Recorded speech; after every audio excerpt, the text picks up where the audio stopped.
historique, on ne cesse de le répéter. Ça y est, vous l'avez. Plus dire. C'est stupide parce qu'on ne devrait pas se mettre dans cet état, mais tant pis, on ne va pas faire semblant. C'est génial.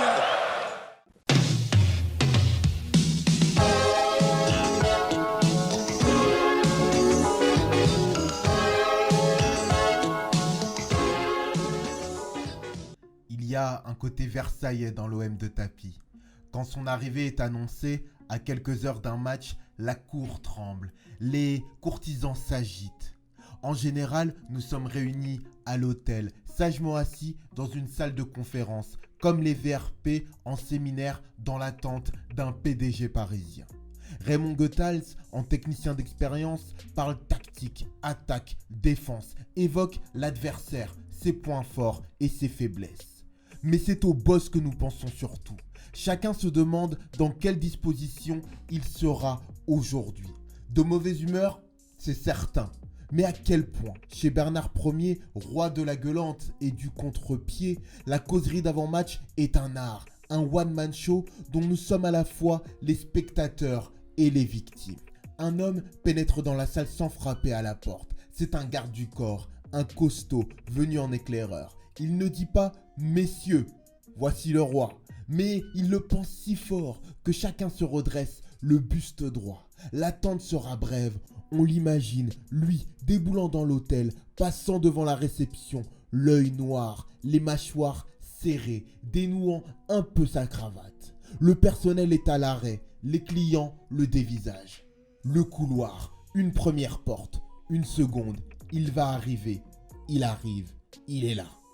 Traverse la salle sans se soucier de Goethals ni de nous. Prend une chaise, la retourne, s'assied à califourchon, les mains sur le dossier, les jambes écartées. Écoute le Belge poursuivre son speech. 5 minutes, peut-être 10 les jours d'indulgence, rarement davantage. Sans même le regarder, on sait que ses pieds trépignent, qu'il secoue la tête en signe de désaccord. Parfois, tandis que le Belge continue de faire comme si de rien n'était, il se lève, reste debout, adossé au mur du fond, les bras croisés, la mine renfrognée, l'air de dire « Bon le vieux, t'as fini de raconter tes conneries ?» Commence alors le one-man show proprement dit, Tapi dans le rôle de nanar, comme au Guignol de Canal+. Sauf que personne n'a envie de rire, pas plus les joueurs que l'encadrement. Ces visages connus ou inconnus qui grenouillent dans le sillage de l'OM. Nous sommes des gosses, rien que des gosses, face à un meneur d'hommes hors du commun, un maître du geste et du verbe, capable de mentir comme un arracheur de dents, de rire et de pleurer dans la même minute, de jurer sur la tête de ses enfants, d'inventer tout et n'importe quoi. Voici Tapi le mousquetaire sur le thème « Un pour tous, tous pour un ». Bon les gars, regardez ce crayon à papier. Je le prends, je le casse facilement. Cette fois, si j'en prends 11 à pleine poigne, main droite, main gauche, j'essaye de les casser, impossible. C'est ça une équipe. Si on joue pour sa pomme, ça casse. À 11, ça ne casse pas. Pigé? Voici le Tapi ému aux larmes, sur le thème « Le môme de banlieue devenu homme d'affaires ». Vous savez, j'en ai chié pour en arriver là.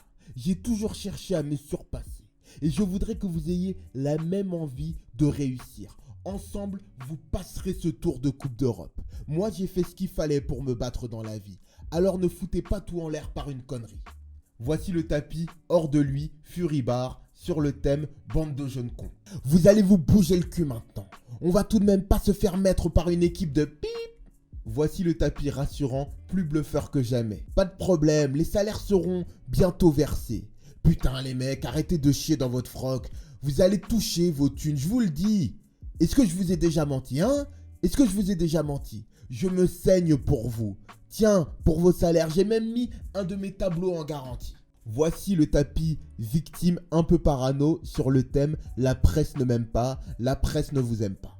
Regardez ce papier de merde, la une de l'équipe, je l'afficherai dans le vestiaire, moi ça me bouffe des trucs comme ça, les cons, ils n'en ont que pour Paris, vous aussi, ça doit vous bouffer, lisez et montrez-leur qui vous êtes. Le boss est un homme orchestre, un de ces musiciens à 1000 pattes, capable de jouer en même temps du banjo, de l'harmonica et du tambour. Je l'ai souvent vu furieux, en larmes, au bord de la crise de nerfs ou de l'attaque cardiaque. jouant pour la 50e fois son fameux numéro du président trahi. Je l'ai souvent vu nous faire peur, nous menacer, nous traiter de tous les noms, et puis, dans la minute suivante, recevoir un appel. « Boss », lui disait un garde du corps. « Ouais, pourquoi tu vas me faire chier là ?» C'est votre fille au téléphone. Fini les larmes, fini les cris. Place à un autre homme, un boss, papa poule, papa modèle, sincèrement ému par l'appel de sa fille. « Oui, ma chérie. Ça va, ma chérie ?»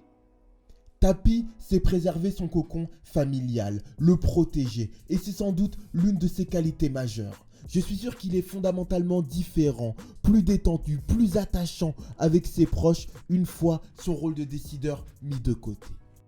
Déroutant bonhomme. Un jour, devant le tribunal valenciennois qui sanctionnera ses dérives, il admettra avoir menti de bonne foi. Nuance savoureuse et contradictoire, mais qui aura le mérite de la justesse et illustrera bien le personnage. C'est dans sa nature profonde de travestir parfois la vérité. Et personne à l'OM n'ose le contredire, surtout pas moi, je l'admets. Ce n'est pourtant pas l'envie qui me manque. Comme la plupart des autres joueurs, j'aimerais lui dire que la tension devient invivable, que Bernès va trop loin, qu'il faudrait penser aux primes de la Coupe d'Europe. Mais une fois devant lui, physiquement devant lui... Ça va toi ? Oui boss, ça va.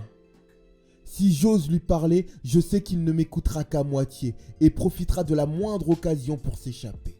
Un type passera à côté de nous, il le saluera, engagera la conversation avec lui et je me retrouverai planté là, comme un con avec mes soucis de joueur.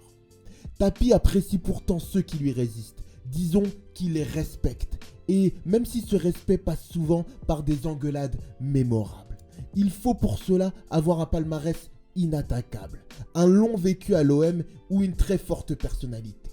À l'OM, en cette saison 92-93, seuls 2 joueurs présentent ce profil. L'un est allemand, il s'appelle Rudi Völler, champion du monde 1990 et ancien de l'AS Roma. Il est en fin de carrière, c'est une gloire, un bosseur. Tapi l'épargne. L'autre, c'est une forte personnalité, c'est Basile Boli. Avec lui, les accrochages sont fréquents et font partie de la tragicomédie marseillaise. Baz, comme nous le surnommons, ne craint pas Tapi. Et il le peut, le public l'adore. Les journalistes aussi, il se bat pour l'OM. Ses larmes de 91 après la finale de Bari contre l'Étoile Rouge ont fait de lui une star. Il le sait et il en joue. Entre nous les Blacks, on se dit d'ailleurs qu'il est fou, attachant mais fou, gentiment fou. Il aime les caméras, il n'en fait qu'à sa tête, écoute peu les copains. Parfois Tapi le pousse à bout, exige tant de lui qu'il finit par craquer. Un soir, quelques jours après une blessure au genou, Baz se retrouve dans l'hôtel avec nous pour l'habituelle causerie de veille de match. Bien sûr, il est hors de question qu'il joue, son genou le fait trop souffrir, mais le boss insiste. Tu joueras demain. Ce n'est pas possible, je ne suis pas encore rétabli. M'en fous, tu joueras. Tapi se tourne vers les Toubibs, leur demande de s'arranger pour qu'il tienne sa place. Oui boss, il va peut-être jouer, répond-il de peur de contrarier le patron. T'entends monsieur Boli, tu joueras. Non. Écoute-moi bien bonhomme, c'est ça ou rien, tu viendras à l'échauffement. Non, pas question. Le lendemain, au moment de l'échauffement, Baz est bien présent à nos côtés, mais il boite et ce n'est pas du cinéma. La folie de Tapi peut lui bousiller son genou ou sa carrière. De retour au vestiaire, juste avant la rencontre, Basile annonce « Rien à foutre, il peut faire ce qu'il veut, je ne jouerai pas ». Tapi réfléchit un instant et finit par céder. « Ok, mais je t'attends pour le prochain match ». Je ne me sens pas de taille à jouer les Basile Boli. Même si j'ai désormais ma place dans l'équipe, même si le boss déclare à qui veut l'entendre et surtout le croire qu'il a toujours été convaincu de mes qualités de défenseur. Je ne suis qu'un joueur parmi d'autres à l'OM. Du reste, toute l'équipe, à l'exception de Baz et Voleur, est un peu dans ma situation. Nous souffrons d'une forme de complexe. Quand les résultats ne sont pas à la hauteur des exigences du boss et du public, nous sentons bien que tout le monde regrette les vedettes flamboyantes des années précédentes, les Papins, les Waddle, les Moser. Pour beaucoup, Marseille est sur le déclin. Le PSG de Canal+ est en plein essor Et malgré la présence de plusieurs internationaux, Blanchard, Sauzet, Angloma, Casoni, personne ne nous croit capable d'inverser les machines. Par chance, le calendrier sportif de cette fin d'année 1992 va nous offrir l'occasion de prouver le contraire. Le 18 décembre 1992, l'OM monte à Paris. C'en est tout pour cette vidéo les dofs, j'espère qu'elle vous aura plu. Elle est tirée du livre Marcel Desailly, Capitaine aux éditions Stock. C'est un livre moi qui m'a beaucoup plu et le passage également parce que pour une fois on n'a pas un joueur de foot aseptisé, on a un joueur qui nous dit clairement ce qu'il pense, son ressenti et j'ai trouvé ça très intéressant. N'hésitez pas à me dire si c'est le cas pour vous. Que pensez-vous de Bernard Tapie? Alors bien évidemment c'est un personnage controversé, soit on l'aime, soit on le déteste, voilà pour tout un tas de raisons. En tout cas n'hésitez pas vous à me dire ce que vous pensez de lui dans le respect et la courtoisie bien évidemment. Je vous dis à bientôt les dofs, portez-vous bien, ciao. Eh les mecs, vous cognez sur des plus petits que vous? Ah, ça a l'air vachement cool. Je peux jouer avec vous? Et s'il te plaît, tu peux me donner du feu? Ouais, tiens, voilà. Qui t'es, toi? Qui je suis? Je m'appelle Doraemon et je suis le boss de la bande de Santama.